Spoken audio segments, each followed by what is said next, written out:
হ্যাঁ, আজকে ইপু দিদিকে নিয়ে কিছু কথা বলতে এসেছি। বাবা, ইপু দিদি না, মানে আমার ভীষণ গায়ে লাগছে ইপু দিদি বলতে। কেন তো কিরকম একটা নাম যেন মানে ঢেপি ঢেপি বলতে বলতে আমি অভ্যস্ত তো। যাই হোক, তোমরা বুঝে গেছো কাকা নিয়ে কথা বলতে বসেছি। তাকে নিয়ে কিছু কথা বলবো, তাই একটা ভিডিও করেছে গতকাল রাতে। সেই ভিডিওটা করেছে, সেই ভিডিওটাতে কিছু জায়গায় আমি সহমত পোষণ করছি, ভীষণ পরিমাণে সহমত পোষণ করছি, আর কিছু জায়গাকে আমি একটু আমার নিজের যুক্তি দিয়ে খণ্ডাতে চাচ্ছি আর কি, মানে ডিবেট করছি আর কি। কারণ ওইসব জায়গাগুলো আমার পছন্দ হয়নি, বা ওইসব দর্শকদের ভুল বোঝানো হয়েছে, এর বিষয়ের কিছুই না। কিন্তু কিছু জায়গাগুলো ভীষণ পরিমাণে সত্য, কারণ কি আমি ওই জায়গাটাতে উপস্থিত ছিলাম, সেই কারণে সত্য বলছি। যাই হোক, শুরু যখন করেছি তাই সবার প্রথমে তোমাদেরকে ওয়েলকাম করে নিই। Hello friends, welcome back to my channel. আশা করি তোমরা সবাই খুব ভালো আছো, সুস্থ আছো। আমি ভালো আছি এবং সুস্থই আছি। বাট আজকে সকালবেলা ভিডিওটা পুরোপুরি স্কিপ করে গেছি, মেয়েটার শরীরটা খুব একটা ভালো নেই, খারাপ, ইচ্ছেও করলো না ভিডিওটা করতে, সেজন্য করলাম না। যাই হোক, ইপু দিদি আমাদের প্রথম কথা, তার ভিডিওর প্রথম কথা, টিনা ভয়ে পালিয়েছে। হ্যাঁ, টিনা কেসের ভয়ে পালিয়েছে। এবং তোমরা ভাববে কোন কেসের ভয়ে টিনা পালালো, টিনা কেন এত বছর বাদে, মানে 1.5 বছর বাদে টিনা পালাতে গেল? আরে আমি বলছি না গো, ইপু দিদি বলেছে। কোন কেসের ভয়ে বলো তো? ওই যে আমাদের বেচু দাদা যে একটা খামে করে ভরে একবার ওই জায়গায়, একবার সেই জায়গায়, একবার সেই এই করে যে ফটোটা নিয়ে দৌড়াদৌড়ি করছে গো। হ্যাঁ, যেই ফটোটা ওই যে বলেছে না, মানে ভিডিও শ্যুট করা হয়েছে, গান শ্যুট করা হয়েছে, এই যে ফটোটা নিয়ে দৌড়াদৌড়ি করা হচ্ছে, সের উপরে তো একটা কেস হয়েছে। সম্ভবত কেস হয়ে গেছে, বা কেস হবে, কিরকম কোনো একটা ব্যাপার, বা হয়তো হয়েও গেছে, আমরা জানি না, বা হয়তো তোমরা জানো না, আমি জানি না, তোমরা জানো হয়তো, এরকম কিছু একটা। যাই হোক, মোট কথা কেস হয়েছে বা কেস হবে। তা সেই কারণে ইপু দিদির হচ্ছে মন থেকে জাগ্রত হয়েছে এই কথাটা, যে টিনা ওই কেসের ভয়ে পালিয়ে গেছে। ভাবতে পারছো টিনা কেসের ভয়ে পালিয়ে গেছে? আচ্ছা, তোমাদের কার কার মনে হয় যে টিনা কাউকে খুন করে পালিয়েছে, কারোর উপরে কাউকে হত্যা করে পালিয়েছে, ডাকাতি করে পালিয়েছে, টিনা এরকম মানে আইন উল্লঙ্ঘ করা, এমন মানে মারাত্মক পরিমাণে আইন উল্লঙ্ঘ করা কোনো কাজ করে পালিয়েছে, এরকম তোমাদের মনে হয়েছে কি? আমার তো মনে হয়নি।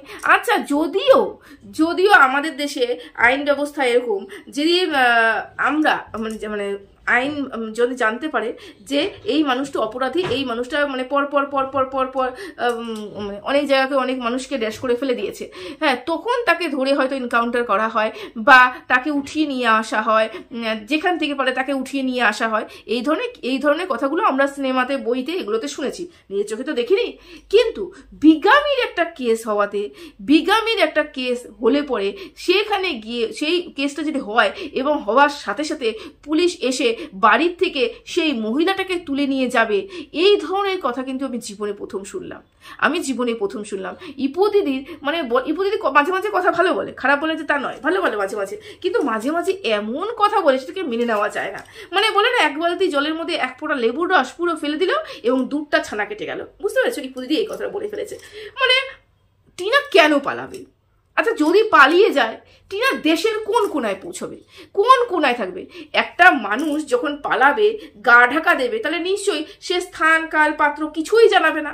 তা টিনা তো অ্যাজ এ ব্লগার আত্মপ্রকাশ করেছে, তার মানে টিনা যেখানে যাবে, যেই পরিস্থিতি থাকবে, যেই দেশে যাবে, যেই রাজ্যে যাবে, যেই শহরে যাবে, মনে করো যেই গ্রামে যাবে, যেই মফস্বলে যাবে, যেখানে যাবে, টিনা তো ব্লগিং করবে, এবং সেখান থেকে তো দেখেই পুলিশ তাকে উঠিয়ে নিয়ে আসতে পারবে, তাই না? তাহলে যেই মানুষটা স্ব ইচ্ছায় তার স্থানকাল পাত্র জানিয়ে দিচ্ছে এবং বলছে যে ও কোন জায়গায় যাচ্ছে, কিসের জন্য যাচ্ছে, কোথায় ঘুরতে যাচ্ছে, কোথায় কাজের জন্য যাচ্ছে, সমস্ত কিছু যখন বলছে, তারপরেও এই কথা বলার কোনো মানে হয় যে টিনা ভয়ের চোটে পালিয়ে গেছে, কেসের ভয়ে পালিয়ে গেছে? যেই কেসের না আগা মাথা মুন্ডু লেজ কিচ্ছু নেই, সেই কেসের ভয়ে পালিয়ে গেছে। কি অদ্ভুত না? দর্শকদের বলতে হয়, বোকা বানাতে হয় বলে যা ইচ্ছে তাই বানিয়ে ফেললাম। মানে ইপু দিদি তুমিও পারো বটে। যাই হোক, তুমি 2-3টে কথা কিন্তু খুব ভালো বলেছো। কার কথা বলেছো বলো তো? রুনাদি ভাইয়ের কথা বলেছো। হ্যাঁ, আমি রুনাদি ভাইয়ের সাথে যখন ছিলাম, মানে তুমি যে কথাটা বললে মিটআপের কথাটা, সুতপার মিটআপের কথা, দেখো আমি কিন্তু সুতপাকে সুতপা, রুনাদি ভাইকে রুনাদি ভাই, তনুশ্রী ভাইকে তনুশ্রী ভাই, মোট কথা যেই সব কন্ট্রোভার্সি ক্রিয়েটারদের মনে হয় আমি নাম ধরে রাখি। দেখো, খেকি গুপ্তি ওদের আমার আত্মপ্রকাশ করার আগের থেকে নাম খেকি গুপ্তি হয়ে রয়েছে, মানে 63 মানে এখন হচ্ছে 36 হয়ে রয়েছে। 63-তে ভীষণ ভীষণ তার আপত্তি, কেন বয়স বেড়ে গেছে, সে বুঝতে চায় না, সে কচি থাকতে চায়, সেজন্য তার নাম 36 দেওয়া হয়েছে। তো এই সব মানুষগুলোর নাম এখানেই প্রচলিত ছিল। আমি যদি এসে অন্য নাম দিয়ে ডাকতাম, কি হয়তো অত খট করে বুঝতো না। সেজন্য আমার অভ্যাস হয়ে গেছে, মানুষ তো অভ্যাসের দাস, আমার অভ্যাস হয়ে গেছে খেকি আর গুপ্তি বলে, আমার অন্য কিছু আসে না। বাকি এইসব মানুষগুলোকে কিন্তু আমি নাম ধরেই ডাকি এবং নাম ধরে বলার মতন ক্ষমতাও রাখি।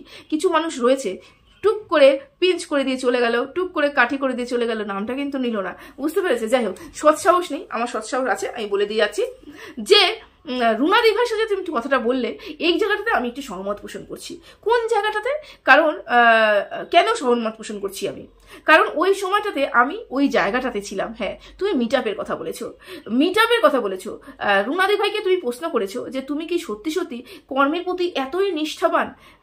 রুনাদি ভাই যেটা বারবার করে বলার চেষ্টা করে, বারবার করে দর্শকদের মনে ঢোকানোর চেষ্টা করে যে আমার কোনো আবেগ নেই, আমি আবেগের বশীভূত হয়ে কোনো ভিডিও করি না, আমি এখানে কাজ করতে এসেছি এবং কাজটাই আমার মূল উদ্দেশ্য, আমি কাজ করেই যেতে চাই, এটা কিন্তু বারবার বলে।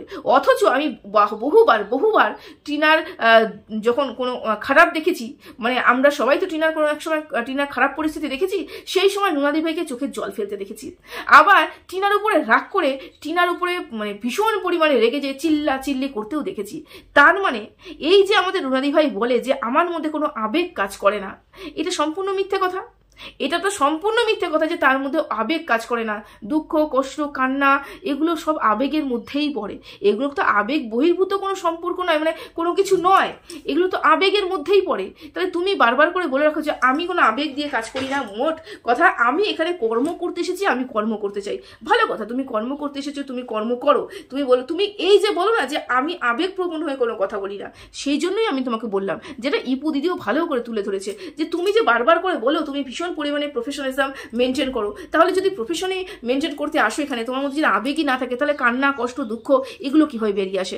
ভীষণ সত্যি কথা। থাকলো মিট আপের কথা, তুমি বলেছিলে যে তুমি নিরপেক্ষ, মানে তুমি মিট আপে গেছো সবার সাথে আলাপচারিতা করতে গিয়ে তুমি মিট আপে গেছো, এটাই তোমার মূল উদ্দেশ্য ছিল। তুমি বলেছো তুমি মিট আপ থেকে যাওয়ার আগে বলোনি, মিট আপে যাওয়ার আগে বলোনি, মিট আপ থেকে ফিরে এসে বলেছো। হ্যাঁ, এটা কিন্তু বাস্তব কথা। এটা কিন্তু ইপু দিদি খুব সুন্দর করে তুলে ধরেছে যে তুমি মিট আপের আগে কেন বলোনি যে তুমি সবার সাথে দেখা করতে যে যাচ্ছিলে। এই কথা তো তুমি কাউকে বলোনি। আমি তোমাকে জিজ্ঞাসা করেছিলাম, রুনাদি ভাই তুমি কি মিট আপে যাবে? তুমি বলেছিলে যে দেখি, ঠিক নেই, দেখি। তো এই যে মিট আপে যাবে এবং মিট আপে গিয়ে আরও যে 10টা কন্ট্রোভার্সি ক্রিয়েটর ওখানে আসবে, তাদের সাথে গিয়ে দেখা করে পুরো ল্যাম্পলাইটটা নিজের উপরে নিয়ে যাবে, এই যে উদ্দেশ্যটা ছিল, এটা তো তুমি আগে বলোনি। তুমি শুরুর থেকে কি বলেছো?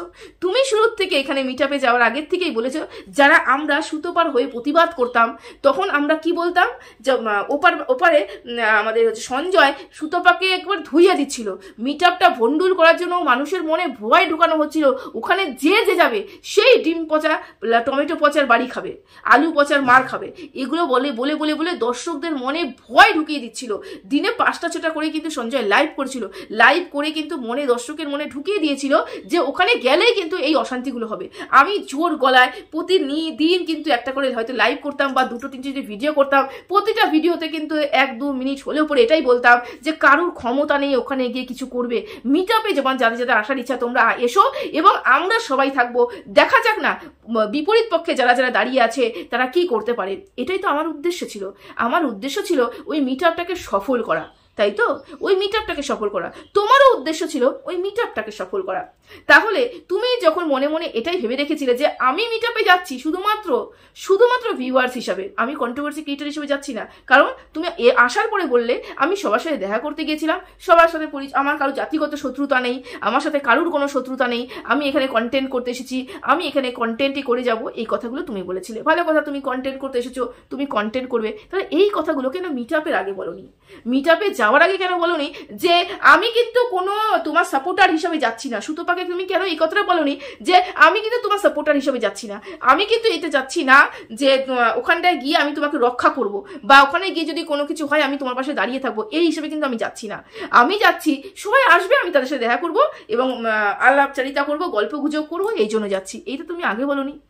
তুমি ওখানটায় গিয়েছো, গিয়ে যখন প্রচুর পরিমাণে ওই সময় গন্ডগোল চলছিল সঞ্জয় সুতপার মাঝখানে, সেখানে তুমি সুতপার হয়ে ভিডিও করতে, অথচ ওখানে গিয়ে তুমি সঞ্জয়ের পাশে গিয়ে দাঁড়িয়েছিলে, সঞ্জয়ের সাথে হাত মিলিয়েছিলে, গুপ্তির সাথে কথা বলেছিলে, ওখানটা গিয়ে মামি মোয়ে মোয়ে করেছিলে। যেই মামি মোয়ে মোয়ে সুতপাকে বলা হতো, মানে সুতপাকে ইঙ্গিত করে বলা হতো, সুতপাকে কটাক্ষ করে বলা হতো, তুমি ওখানে গিয়ে ওটা বলে চিৎকার চেঁচামেচি করেছিল। তো এগুলো না ভীষণ দৃষ্টিকটুর, এগুলোকে না কোনো রকমভাবে নিরপেক্ষতা বলা যায় না, এগুলোকে প্রফেশনালিজম মেনটেন করছি এটা বলা যায় না। না না না, এটাকে কি বলে বলো তো? হাওয়া যেদিকে যায় সেদিকে মানুষ ঝুঁকে যায়। আমি জানি তোমার কাছে একটাই উদ্দেশ্য, সেটা হচ্ছে ভিউজ। আমি জানি তোমার কাছে একটাই মানে উদ্দেশ্য, সেটা হচ্ছে ভিউজ। ভিউজ ছাড়া তুমি কিচ্ছু বোঝো না। এটা সুতপার ক্ষেত্রেও, এটা আমাদের প্রত্যেকটা মানুষের ক্ষেত্রে। তাই বলে এতটাও নয়, আমার ক্ষেত্রে তো এতটাও নয় যে এই তো এক্ষুনি আমি এদিকে চলে যাবো, দর্শক এদিকে চলে গেছে আমি গা হিলিয়ে দিলাম, দর্শক ওদিকে চলে গেছে আমি ওদিকে গা হিলিয়ে দিলাম, এটা নয়। আমি তোমার কাছে ভীষণ পরিমাণে কৃতজ্ঞ, শুধু তোমার কাছে বলে কৃতজ্ঞ বলে নয়। আমি ওয়াইটিতে প্রথম যখন এসেছি, প্রথম আমাকে কমিউনিটি পোস্ট দিয়েছিল হচ্ছে রিম্পা, হ্যাঁ খেকি, যা খেকি বলো, সে আমার তখন চ্যানেলের সাবস্ক্রাইবার হচ্ছে 25টা। আমি চাইলেই তখন রিম্পার পাশে গিয়ে দাঁড়াতে পারতাম, দাঁড়াইনি তো, আমার বিবেক বুদ্ধি বিবেচনা করে আমার যেটা মনে হয়েছে আমি সেটা করেছি। আমি এই পাশে এসেছি, অনেস্ট গ্রুপ হয়ে কাজ করেছি। তারপরে তুমি আমাকে প্রচুর মানুষের সাথে পরিচয় করিয়ে দিয়েছো, সুতপা আমাকে প্রচুর পরিচয় করে দিয়েছে। এগুলো আমি ভুলবো না কোনোদিন, এগুলো আমি কোনোদিনও ভুলবো না। তার মানে এটা নয় যেটা যে আজকে তোমার বিরুদ্ধে যদি কেউ দুটো নোংরা কথা বলে এবং আমি সেখানে গা হিলিয়ে দিয়ে আমি মানে যেহেতু ভিউজ বেশি হবে সেজন্য গা হিলিয়ে দিয়ে আমি তোমাকে নিয়ে কটাক্ষ করতে শুরু করব। সুতপাকে নিয়ে দুটো কথা ভিডিও আমি করেছি এবং আগামীকালেও করব, কিন্তু এই জায়গাটাতে আসতে আমাকে 1.5 বছর সময় লেগে গেছে। তুমি তো 1.5 বছর আগেই সুতপার হয়ে কথা বলেও সুতপার পাশ থেকে সরে গিয়ে সঞ্জয়ের পাশে গিয়ে দাঁড়িয়ে পড়েছিলে, আর আমার আসতে 1.5 বছর সময় লাগলো। আমি কৃতজ্ঞ, তুমি আমার উপরে কৃতজ্ঞ করেছো, আমি কৃতজ্ঞতা স্বীকার করছি, এর বেশি কিছুই বলার নেই। যাই হোক, এইগুলো ভীষণ দৃষ্টিকটুর। এই যে তুমি বলো না স্ট্যান্ড পয়েন্ট থাকা উচিত, নিরপেক্ষতা বজায় রাখা উচিত, এগুলোকে নিরপেক্ষতা বলে না। স্ট্যান্ড পয়েন্ট অবশ্যই থাকা উচিত, প্রত্যেকটা মানুষের স্ট্যান্ড পয়েন্ট থাকা উচিত। আমার যদি মনে হয় টিনা কোনো অপরাধ করছে, আমি টিনাকে যেরকম ইচ্ছে সেরকম বলে দিলাম, ব্যাস। বা আমি যদি প্রফেশনালিজম মেনটেন করি, তাহলে আমার মধ্যে তো আবেগ বিবেক কিছুই থাকবে না। তাহলে টিনাকে নিয়ে আমি কন্টেন্ট করতে এসেছি, জাস্ট কন্টেন্ট করবো, ছেড়ে দিয়ে চলে যাবো, তাই না? এত রাগান্বিত হয়ে বা এত ভালোবাসা দেখিয়ে, এত চিন্তা দেখিয়ে, এত ওয়ারিড হয়ে, এত ভিডিও করে কি লাভ? কিছুই লাভ নেই, বুঝতে পেরেছো? এই সব জায়গাগুলোকে তোমাকে দেখতে হবে, এই সব জায়গাগুলো। তোমার ভিডিও তুমি করছো, তোমার চ্যানেল তুমি কথা বলছো, বাট এগুলো গায়ে লাগে, যেটা ইপু দিদি খুব সুন্দর করে বুঝিয়ে দিয়েছে এবং খুব সুন্দর করে বলেছে। এই জায়গাগুলোতে আমি ভীষণ পরিমাণে সহমত পোষণ করছি, কারণ ওই মিটআপে আমিও ছিলাম, ওই মিটআপে আমি নিজের চোখে দেখেছি তুমি কিভাবে সবকিছু নিয়ে কিভাবে ছেলে খেলা করে দিয়েছো, কিভাবে ছেলে খেলা করে দিয়ে চলে গেছো। মোট কথা, তুমি ওখানটায় সবার সাথে গিয়ে দেখা করে ল্যাম্পলাইটটা তোমার উপরেই যাতে পড়ে এরকম তুমি কিছু করতে চেয়েছিলে এবং তাতে তুমি সাকসেস হয়েছিলে। তুমি ওই যে বলে না, ম্যাডাম বলে না, তুমি ভীষণ চালাক।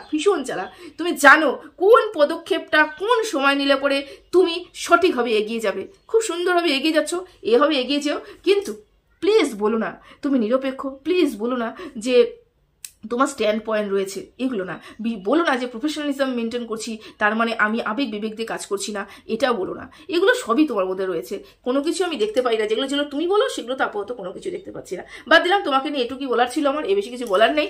আর তুমি আমাকে ঠুকে বলো, এটা আমি ভালো মতন বুঝি, তুমি আমাকে ঠুকে বলো। আর আমি পরিষ্কার বলি, সেটাও ঠুকে বলো। আমি তোমাকে ভিউজ দিই, আমি কোনোদিনও অস্বীকার করবো না, আমি তোমাকে ভিউজ দিই, প্রতিনিয়ত তোমাকে ভিউজ দিই। আর এটা আমি বলছি তো, আমি তোমার মতো নাম না নিয়ে ঠুকে বলছি না, আমি তোমার এইখানে বসে নাম নিয়ে বলছি। হ্যাঁ রুনাদি ভাই ভিডিও আমি দেখি এবং যেটা পছন্দ হয় না সেটা নিয়ে আমি আলোচনাও করি। এই যে বলছি, মুখের সামনে বলছি, সৎসাহস রয়েছে তো বলার। যাই হোক, সেটা বাদ দিলাম। সুতপাকে নিয়েও যেগুলো বলার হয়েছে, সেটা সুতপাকে নিয়ে ভিডিও অবশ্যই করবো, বিকেলবেলা একটা ভিডিও আসবে, দেখো, ঠিক আছে? যাই হোক, এরপরে ইপু দিদি আরও কিছু কথা বলেছে, এই জায়গাটাতে আমার একটু আপত্তি রয়েছে। ইপু দিদি আমাদের বেচুকে মানে টিনাকে বদনাম করতে করতে বেচুকে মানে এতটাই উঠিয়ে ফেলেছে, এতটাই উপরে উঠিয়ে ফেলেছে, কখন যে বেচু নিজের সর্বস্ব শেষ করে বসে আছে আমাদের ইপু দিদির চোখে পড়েনি। ইপু দিদি এই কথাটা বলতে বসেছে যে টিনাকে যারা সাপোর্ট করেছে তারা ফোকলাকে সাপোর্ট করেছে, তাই নাকি? কিভাবে হলো এই ব্যাপারটা? টিনাকে কিভাবে সাপোর্ট করলে মানে ফোকলাকে সাপোর্ট করা? টিনা এবং ফোকলা তো আলাদা আলাদা মানুষ, তাহলে টিনাকে সাপোর্ট করা মানে ফোকলাকে সাপোর্ট করা কি হবে? ইপু দিদির যুক্তি হিসাবে যে টিনা যেহেতু ফোকলার সাথে সম্পর্ক ছিল, এটা জানার পরেও যখন আমরা টিনাকে সাপোর্ট করেছি, ফোকলার সাথে সম্পর্ক থাকাকালীনও যখন আমরা টিনাকে সাপোর্ট করেছি, তার মানে আমরা ফোকলাকেও সাপোর্ট করেছি। তাহলে সেম কথা তো আমি ইপু দিদিকেও বলতে পারি। তাহলে ঝিমিকে সাপোর্ট করা মানে আমাদের বেচুকে সাপোর্ট করা, বেচুকে সাপোর্ট করা মানে ঝিমিকে সাপোর্ট করা, তাই তো? কারণ বেচুর সাথে ঝিমিরও একটা সম্পর্ক জোড়ানো ছিল, বেচুর সাথে সুলেরও একটা সম্পর্ক জোড়ানো হয়েছিল। এগুলো কিন্তু আমরা আকাশের থেকে তারা নিয়ে এসে হট করে তোমার হাতে ধরিয়ে বললাম না, কিন্তু এটা একটা ঘটনা ঘটেছে। এই ঘটনাটা কিন্তু ওয়াইটিতে পুরো জায়গায় ছড়ানো আছে, উইথ প্রুফ রয়েছে। তার মানে তুমিও তো ভালো মতনই জানতে যে বেচুর সাথে আমাদের ঝিমি দিদির একটা সম্পর্ক রয়েছে, এবং সুন্দর সুন্দর আমরা ওই আরসের চ্যানেল থেকে সুন্দর করে দেখে নিয়েছি কি কি আছে না আছে, দেখে নিয়েছি না? তাহলে এটা যদি এই ক্ষেত্রে প্রযোজ্য হয়, টিনাকে সাপোর্ট করা মানে ফোকলাকে সাপোর্ট করা, ফোকলাকে সাপোর্ট করা মানে আমরা পরক্রিয়াকে সাপোর্ট করা, তাহলে সেম কাজ তো এখানেও। ঝিমিকে সাপোর্ট করা মানে বেচুকে সাপোর্ট করা, বেচুকে সাপোর্ট করা মানে পরক্রিয়াকে সাপোর্ট করা। কারণ ডিভোর্স কিন্তু এখন টিনারও হয়নি, ডিভোর্স কিন্তু এখনো বেচুরও হয়নি, তাই না? আচ্ছা, তুমি আরো একটা কথা বললে যে অন্যায়কে আমরা প্রশ্রয় দিয়েছি। কোন জায়গাটা অন্যায়? টিনা বিয়ে করে ফেলেছে, কোথায় বিয়ে করেছে? ওই সংগ্রামপুর মন্দিরে গিয়ে টিনা বিয়ে করেছে ফোকলার সাথে, এটা জানার সত্ত্বেও। মানে একটা বিয়ে ভাঙার আগেই আরো একটা বিয়ে হয়েছে। আচ্ছা, এই যে বিয়ে হয়েছে এটা কে বলেছে? ফোকলা বলেছে, তাই তো? আচ্ছা, বিয়ে হয়েছে ফোকলা বলেছে, এটা তোমরা শুনেছো। আচ্ছা, ফোকলাকে যখন ম্যাডাম কল করেছিল তখন ফোকলা বলেছে কই আমাদের তো কোনো বিয়ে হয়নি, এটা তুমি শোনোনি, তাই না? আচ্ছা, আর ওদিকে যে ঢেরস সুন্দর করে বলে দিয়েছে, এবং আমাদের যে টুকিটাকে দিদিও যে পরিষ্কার করে বলে দিয়েছিল যে বেচুর সাথে কিন্তু ঝিমিরও একটা বিয়ে হয়েছিল তারাপীঠ মন্দিরে, সেটা শুনেছিলে? সেটাও কানে জানি, তাই না? টিনার কথাটা শুধু কানে গেছে। মানে টিনার যে বিয়ে হয়েছে, টিনা যে অন্যায় করেছে, টিনা যে আইন উল্লঙ্ঘ করেছে, সেটা তোমার কানে অবধি পৌঁছে গেছে। কিন্তু বেচু যে বিয়ে করেছে, বেচুরও যে এরকম একটা সম্পর্ক রয়েছে, যেটা সোশ্যাল মিডিয়াতে আমরা দেখতে পেয়েছি আর ঢেরসের চ্যানেল থেকে, সেটাই বলছি। আমি ব্যক্তিগতভাবে কাউকে চিনি না, এবং আমি ব্যক্তিগতভাবে কিছু তুলে ধরিও নি, বুঝতে পেরেছো? তো সেই পরিপ্রেক্ষিতেই বলছি, যদি এটাও সত্যি হয় তাহলে এটাও সত্যি। যদি টিনাকে সাপোর্ট করে আমরা অন্যায় করে থাকি, পরক্রিয়াকে প্রমোট করে থাকি, তাহলে তো বেচুকে সাপোর্ট করে তুমিও পরক্রিয়াকে প্রমোট করছো, তুমিও তো তাহলে একটা অবৈধ সম্পর্ককে ইয়ে করছে। তাছাড়া তুমি কিন্তু এইটা জানা সত্ত্বেও যে বেচুর সাথে ঝিমির একটা সম্পর্ক রয়েছে, তার সত্ত্বেও কিন্তু তুমি ঝিমির প্রশংসায় পঞ্চমুখ ছিলে। তাহলে এগুলোকে কি বলবো বলো তো? দেখো, নিজের বেলায় আটিসুটি, পরের বেলায় চিমটি কাটি, এটা বললে তো হবে না দিদি ভাই। তোমাকে তো যদি চিন্তা করতে হয়, যদি কথা বলতে হয়, তাহলে দুদিক থেকে বলতে হবে। যেরকম টিনার দিক থেকে তুমি সব কিছু তুলে ধরো, তাহলে তুমি বেচুর তরফ থেকে তুলে ধরো। থাকলো দালালির কথা, তুমি কি বলছো? হ্যাঁ আমি দালাল, যে আমি কার দালাল? আমি হচ্ছে বাচ্চাটার দালাল, আমি হচ্ছে বাচ্চাটার ঠাকুমার দালাল। তুমি এই কথাটা বললে, আমি দালাল, এটা সগর্বে আমি স্বীকার করেছি, আমি দালাল। তবে দালালি করে আমি কোনো ভেতরের খবর রিভিল করিনি। আমি দালালি করে কাউকে সাপোর্ট করে, মানে যার সাথে যা দালালি হয়েছে, আমি দালালি করে মানে ভেতরের কোনো কিছু নিয়ে এসে ওয়াইটিতে বিক্রি করে দিইনি। আমি যা বলেছি অ্যানালাইসিস করে বলেছি, এবং ওয়াইটিতে যেগুলো খবর এসেছে সেটা বলেছি। আমি জানার সত্ত্বেও আমি তা কিন্তু কিছুই বলিনি, এই কথা তুমি জানার সত্ত্বেও। তার মানে ভেতরে ওদের মধ্যে ঝিমি এবং ভাইয়ের মধ্যে কি সম্পর্ক রয়েছে সেটা তুমি জানতে, এটা তুমি নিজেই বললে। আমি অনেক কিছু জানতাম কিন্তু প্রকাশ করিনি। তার মানে বিয়েটা হয়ে গেছে সেটাও কি তুমি জানতে? না, আমি জাস্ট জিজ্ঞাসা করলাম, আমি কিভাবে বলবো, আমি জাস্ট জিজ্ঞাসা করলাম, সেটাও কি তুমি জানতে? নাকি তারা একসাথে একই বাড়িতে রয়েছে, একসাথে ঘুরতে গেছে, একসাথে খাচ্ছে, একসাথে বাগে গেছে, সব কিছু তুমি জানতে, কিচ্ছু তুমি প্রকাশ করোনি। কোনটা? তাই না? এটাকে দালালি বলে, এইটাকে পারফেক্ট দালালি বলে। আচ্ছা, দালাল কিন্তু এখানে সবাই। এই দালাল মানে কি বলতো? দেখো, আমরা কোনো জায়গায় যদি জমি কেনা বিক্রি, আমি জমির কথাই বলছি, জমি যদি আমরা কেনা বেচা করি, মানে আমার একটা জমি রয়েছে, আমি বিক্রি করব, এবং আমি বাড়ির সামনে হয়তো একটা সাইনবোর্ড লাগাবো যে এখানে আমার জমি বিক্রি হবে। তাছাড়াও আমি কিন্তু কিছু লোকও লাগাবো, দেখ না আমার জমিটা যদি বিক্রি করে দিস তোকে কিছু কমিশন দেবো।